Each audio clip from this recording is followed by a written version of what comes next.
Hay testimonios que la gente prefiere ignorar, no porque sean falsos, sino porque son demasiado incómodos para aceptar, demasiado perturbadores, demasiado difíciles de encajar en una mente que quiere creer que, al final, todo termina y ya está. Este es uno de esos testimonios. La historia de un hombre que murió, no por unos segundos, no por un instante confuso entre la vida y la muerte. Estuvo clínicamente muerto durante varios minutos, y lo que aseguró haber visto al otro lado lo dejó incapaz de dormir durante meses.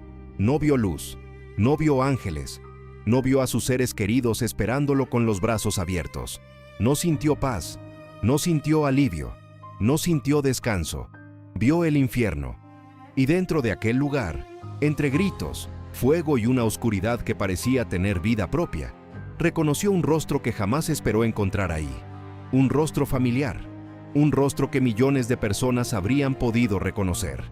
El rostro de un hombre que en vida fue llamado líder, gobernante, casi rey.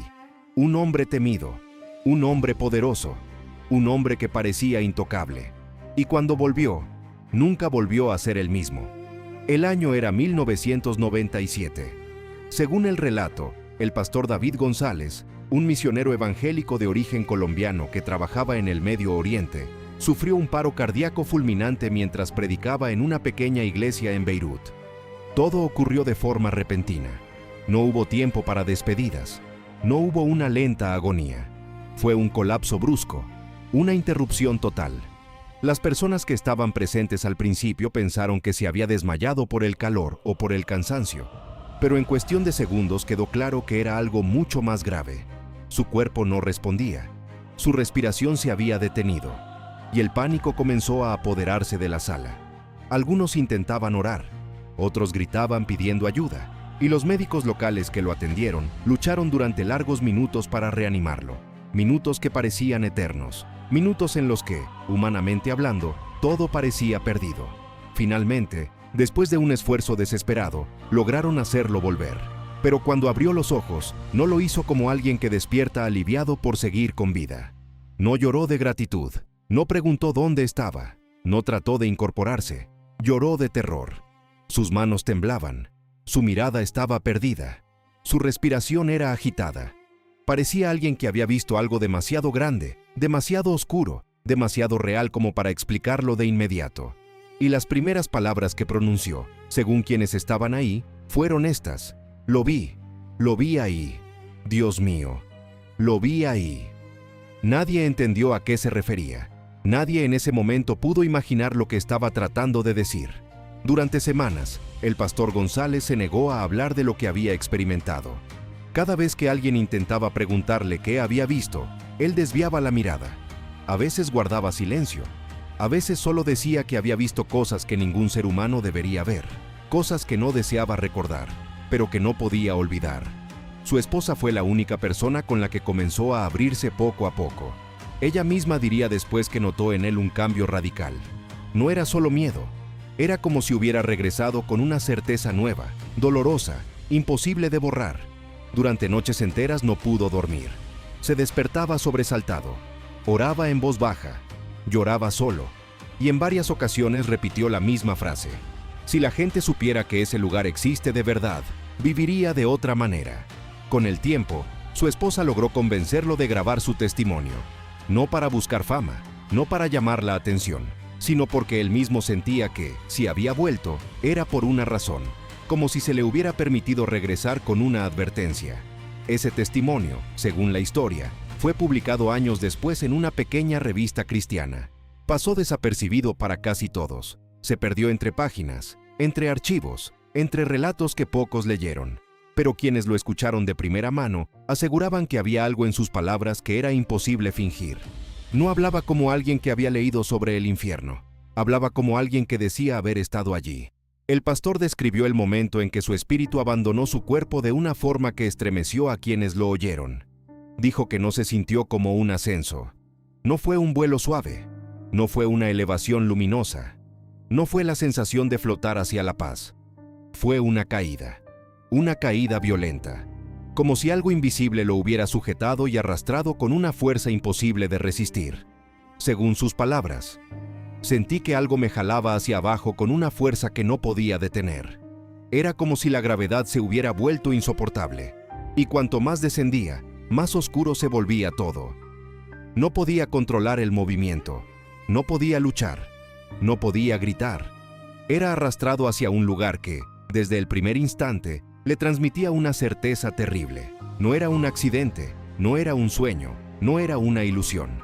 La oscuridad que describió no era una simple falta de luz. No era como estar en una habitación oscura. No era como cerrar los ojos en mitad de la noche. Era una oscuridad que se sentía viva. Una oscuridad pesada, densa, opresiva, como si tuviera voluntad, como si envolviera el alma y la aplastara lentamente. Dijo que aquella oscuridad no solo impedía ver, también transmitía desesperación, una sensación insoportable de abandono absoluto, como si en ese lugar no existiera ni la más mínima posibilidad de alivio. Y entonces comenzaron los sonidos, primero lejanos, después más claros, después imposibles de ignorar. Gemidos, gritos, lamentos interminables, voces rotas por el dolor, un clamor colectivo que no tenía principio ni final. Él lo describió así. Era como si millones de voces lloraran al mismo tiempo. Pero no era un llanto normal, no era tristeza, era desesperación pura. Era el sonido de quienes sabían que ya no había salida. Esa fue, según dijo, una de las cosas más insoportables de aquel lugar. No solo el sufrimiento, sino la certeza del sufrimiento eterno. No había esperanza, no había pausa, no había rescate, no había mañana, solo tormento, solo conciencia, solo eternidad. Cuando la caída finalmente se detuvo, el pastor dijo que se encontró de pie en lo que parecía una caverna inmensa. No veía techo, no veía horizonte, no veía final. Todo estaba envuelto en penumbra, fuego y una atmósfera sofocante que parecía penetrarlo todo. El aire era pesado, casi imposible de soportar, pero ni siquiera estaba seguro de que aquello fuera aire. Era más bien una sustancia ardiente que quemaba sin consumirse, que ahogaba sin matar, que rodeaba todo con una sensación de condena permanente. El calor era insoportable. No era el calor de un desierto, no era el calor del verano, no era el calor de una llama cercana. Era un calor que atravesaba, que entraba en lo más profundo, que no solo alcanzaba el cuerpo, sino la conciencia. Dijo que era un fuego distinto a cualquier fuego humano, no uno que destruye rápido, sino uno que mantiene vivo el sufrimiento, uno que parece diseñado no para acabar con alguien, sino para prolongar su agonía. Miró a su alrededor y vio figuras, muchas figuras, cientos, tal vez más, formas humanas envueltas en dolor. Algunas se movían con desesperación, otras gritaban sin cesar, otras parecían haberse rendido por completo, inmóviles, con los ojos abiertos, mirando al vacío como si ya hubieran entendido algo demasiado horrible para expresarlo con palabras.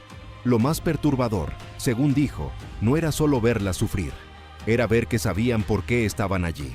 Él contó: entendí que esas personas sabían que estaban ahí para siempre. Ya no luchaban por salir, ya no pedían ayuda, ya no esperaban nada. Solo existían en ese tormento, conscientes de que no terminaría. Aquella comprensión lo atravesó como un golpe, porque por primera vez entendió lo que significaba una condena sin final. No una pena larga, no un castigo severo, sino algo que no termina nunca. Y eso, según él, era peor que el fuego. Regresó a su cuerpo de golpe, con una respiración violenta, con el pecho ardiendo, con el corazón latiendo como si quisiera romperse, con los ojos abiertos de par en par y el alma todavía atrapada en el horror de lo que acababa de ver. Las personas a su alrededor celebraban que hubiera sobrevivido, pero él no parecía un hombre simplemente salvado. Parecía un hombre marcado. Durante mucho tiempo no supo cómo poner en palabras aquello. ¿Cómo explicar una oscuridad que pesa? ¿Cómo describir un fuego que no consume? ¿Cómo hablar de gritos que no terminan? ¿Cómo decirle al mundo que había visto un lugar donde la esperanza no existía?